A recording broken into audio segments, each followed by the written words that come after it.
How you doing, guys? Today I'm showing you a little side project that I'm going to be working on.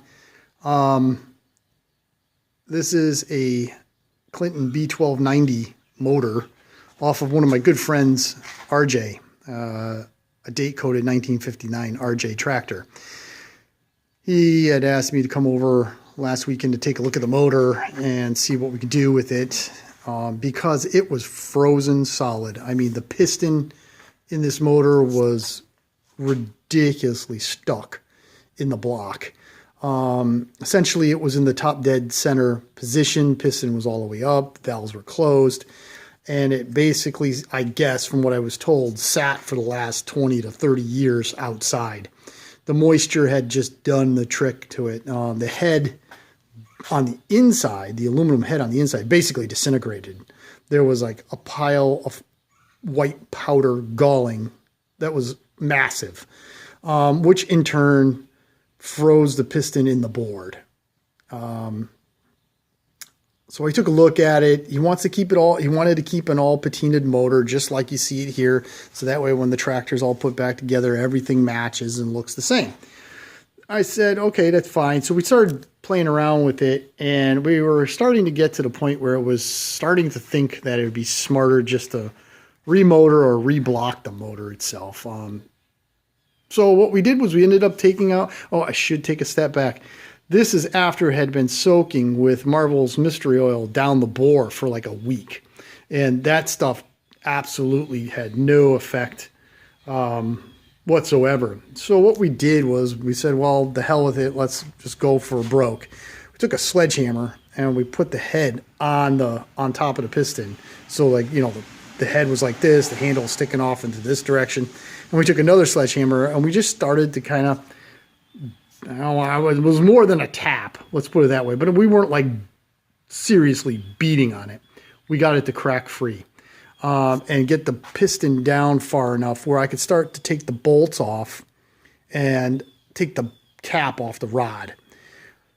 I still couldn't get the crankshaft out through the bearing plate side because the camshaft was in the way and the bearing was coming with it, coming with the crank. So I had to get the piston back up the bore a little bit in order for me to get the crank out so I could get it enough room to get the rod away from the weights and finagle it out. Well, you had to beat the piston so hard back up the bore. It was just madness, but as you can see, I got it out. But in doing so, not that we would reuse the piston or the rod anyways, I proceeded to put a hole in the piston from the underside out. And so it was junk. But when you take a look at, wow, look how those rings are just galled and corroded right into the piston. I mean, it's unbelievable. I've never seen anything quite that bad. You look at the wrist pin retainers. They're so rusted. I don't even think. I mean, it's ridiculous how thin they are, and you can see some of the beat marks on top of the piston itself, trying to get it out. Obviously, this piston, the rings, and the rod are all junk, and wouldn't use any of this crap. So, but we got it out. Took the engine apart. Crankshaft is in good shape. I did take some preliminary measurements. It's savable. The bearings are in good shape, so we're going to save those. The bearing plate itself is in tough shape, but there's not much I can do. I don't have an extra one, and I don't believe he does. Somebody at one time tried to pry the flywheel off, as you can see, and destroyed the top ring. They must have done the same down at the bottom. It's the one thing about Clinton motors. You can't pry them off. You got to soak them a little bit, heat them up a little bit, and just make sure you have the crank nut on the threads and just tap it, you know, fairly firmly with a hammer. That's the only way to get them free. If you start prying, this is what's going to happen. You're just going to completely destroy the edge of your bearing plate. Type 2 ignition, we'll talk about that maybe in a later video. Flywheel is in good shape. Oil pan's there. This is random junk that just goes with the motor itself. Now the valves were completely frozen in the block too. And look at this intake valve. I mean, that's complete craziness. I mean, let's look at the corrosion. I ended up having to use a punch and a hammer to get this out, which I did, obviously, because I'm holding it there. That was kind of a stupid statement. Exhaust, not quite as bad as the intake, but still in rough shape. This is the tappet for the exhaust, thus the E, so I remember to put it back. But if I turn it just right, I'm hoping I can get this to work. You can see that it has a, there it is. See right there, right in the middle, right at the middle line of the E, there's like a divot, or it looks like a divot. There's a wear spot on the tappet itself. So this tappet, when the camshaft is rotating, is not spinning like it's supposed to, because it's stuck in that little divot. So this tappet is going to have to be resurfaced in order for that to be corrected.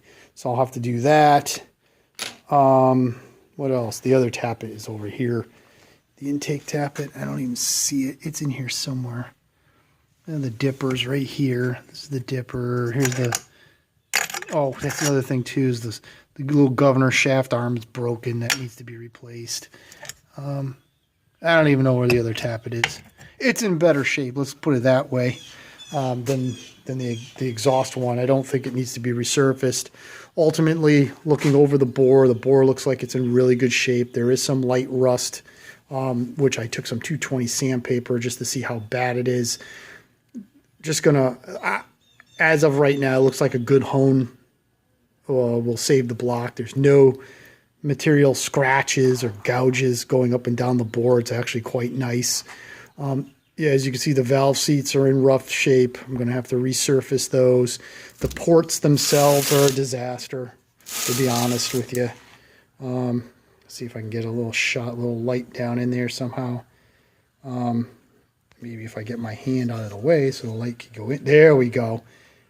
It's like literally looking into the Grand Canyon. That's how bad these ports are. But we'll get those cleaned up. The valve tappet area is in pretty good shape. Doesn't look like there's anything major going on there. The intake port is not much better than the exhaust port. It's, you know, it's in rough shape. Needs to be cleaned all up. The surfaces look pretty good. The oil pan looks fine. So I'm gonna sand the deck. I'm going to hone it. I'm going to do cut the valve seats. As of right now, the guides look like they're in good shape. Parts that are going to be needed are the rings, the piston, the rod. It's going to need 2 valves because these valves are gone. I would consider them gone. The springs look like they're in pretty good shape. I'll ask whether or not he wants to just reuse the springs. Probably could get away with that. Resurface the tappets. The retainers are fine. I have the replacement head because the other head basically disintegrated. And then there's the bearing plate. So this is just a small side project. I'm going to be moving fairly quick on this. That way I can give it back as soon as possible. Oh, this is the cam pin. The cam pin is in real good shape. So it's in good shape. That can be all reused. So I'm happy about that. So with that being said, that is my current little side project.